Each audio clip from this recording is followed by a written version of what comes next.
Hey guys, I had to come up to school to work on something for a class that I'm taking, so even though you might be out of school, your teacher's still working, which is kind of ironic. Really missing you guys today. As I came down the hallway, it felt so strange. It's very quiet and not how I want to remember school. So I just wanted to let you take a look around. Sure do miss having all of you here. Today we're going to read a very short chapter from Flying Solo because the next chapter is probably too long to squeeze in one video. This one is 8:45 a.m. main office. Helen Pierce had been the school secretary for nearly 30 years but had never gotten used to the frantic pace of the mornings. She took a sip of coffee and closed her eyes, trying to think. There was a nagging splinter in her mind, someone she was supposed to call, something she had to do. But what? Who? My mind is a sieve, she said to Shelley Fields, a parent who often helped out in the office. I can't imagine why, Shelley laughed. I mean, it's so peaceful around here. Helen grunted and got up to pour herself another cup of coffee.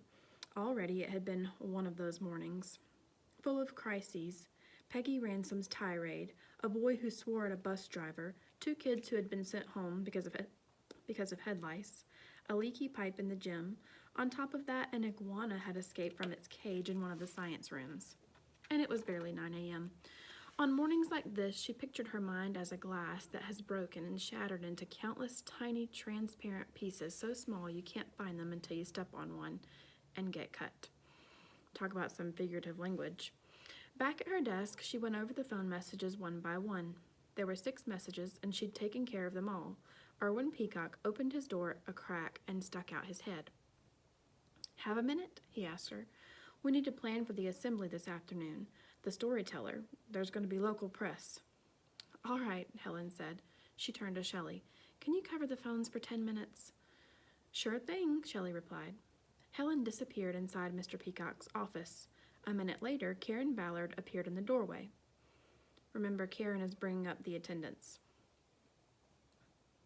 Shelley knew Karen. Everyone did. Karen was one of the brightest, most competent students in the entire school, although today she looked a little unsure of herself. Hello there, Karen, Shelley said. What can I do for you? Karen hesitated a moment, then put a piece of paper on the desk. Lunch count and attendance sheet for 6238. Thank you. Anything else? Nope, that's all, Karen said. She smiled and hurried out of the room. Your task for today is to predict what might happen next in the story.